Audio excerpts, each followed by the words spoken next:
So I want to start with a disclaimer. We came up with this name originally because we wanted to use Toda and TODAQ to rip out the current ground situation in a verifiable, trustable way with low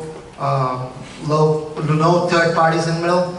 That was the original plan, but I think the idea, we brainstormed a lot, the idea really evolved into more generic thing, but the name stuck on, so don't go too much by the name. But our whole goal here is we want to make the time and energy you spend online in helping others more rewarding. That's the big picture that we have. You spend a lot of time, and the whole of internet was really built out of altruism, right? You try to help people even if you don't know them, because sharing is a rewarding experience by itself.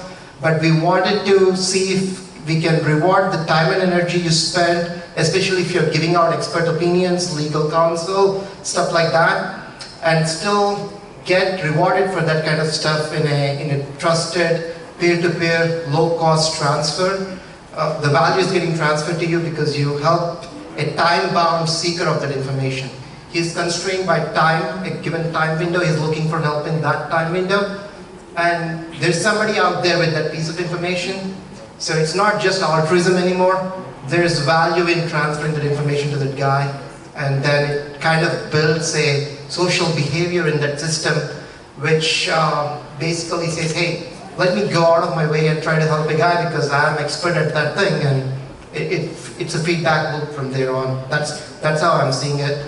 And the kind of first stab that we wanted to look at achieving this goal is one of the objectives was to implement a simple system which can guarantee a trusted peer-to-peer transfer of the value. And of course, I mean, Toda and TODAQ were the technologies that we were looking into.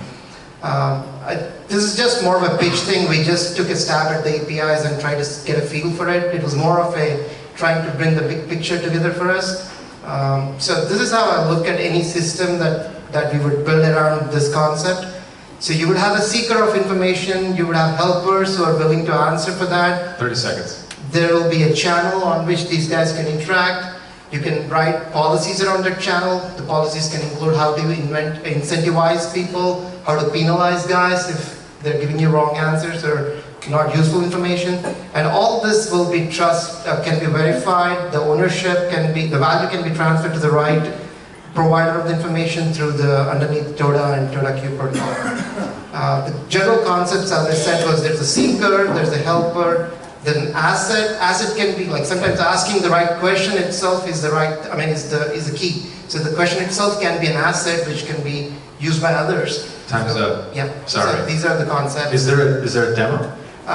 No, this is just kind of a pitch of an idea, and we don't have a real working demo yet. Okay, that's okay. We need to pick up, as I said, the next steps are try to pick up an area where I can prove this as like a proof of concept and do like a little hyper. That's why I wanted to talk to the guys, the hyper-local thing. Right. It sounded very similar and like gels in with the whole idea.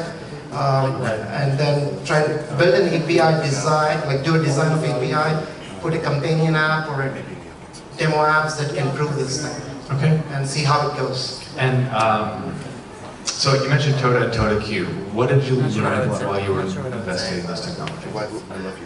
As I talked to you, even the last time, the whole decentralized trust verification technologies that we had last time, I think in the previous DevCamp it was totem pole technology that got interested me in this thing. Yeah. And that's why Toda caught my eye this time, because they are doing very similar stuff. You can verify ownerships, you can put a chain of trust without really involving third parties. So what I really learned from is specifically TODAQ Finance API that I was playing around with, that can definitely help us transfer the value from the seeker, from the helper to the seeker, or depends on, it's a peer-to-peer thing, so. Were you driven to build this because of a particular use case? Yeah, I do spend a lot of time, I've seen my colleagues spend a lot of time in Stack Overflow, helping others and stuff, but sometimes if you get a very generic question, I've seen situations where people don't even bother answering it because There's no, I mean, there is no real reward. The question is not too specific or doesn't fall in their bucket of expertise. So the people don't really kind of go out of their way to answer or help a guy. But if there's a reward associated with it, I think it's our human inherent nature to dig in deep and try to help them to solve a problem. Yeah. That's how I see it. It's more of like a social behavior thing. Good. So there's a marketplace for experts. It's called Clarity.fm. Yeah. And so there's a domain expert. You get on a call with them, and they charge you per minute. So why do you need blockchain for this type of? Yeah, this is not a blockchain. It's more of trying to keep. So yeah, you're trying to lower the cost of the value transfer, right? So basically, if you're using a blockchain, you have to pay the miners. That was their key pitch, right? If you don't need the third parties you don't have to share your value, the value that's getting transferred. It doesn't have to get distributed among third parties, and which is true in the case of if there's a blockchain involved. It's more of a peer-to-peer. So let's say this can be as simple as like, hey, I'm looking for, I want to pitch this idea to a VC. I want to find Starbucks, which has at least like seating for 4 people. That's what you would post. And somebody might even tell you like, hey, this is the situation at this specific Starbucks, and you reward him for that kind of help as well. It can be as simple and as trivial as that. We have to move on. We have more questions. Go ahead. Yeah, I was actually going to ask you about concrete use cases. So you mentioned, like, are there open tables at this Starbucks? Queuing, ground situation, yeah.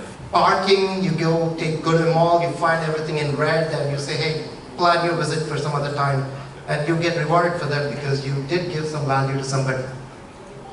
Thank you. Round of applause for Ground Truth.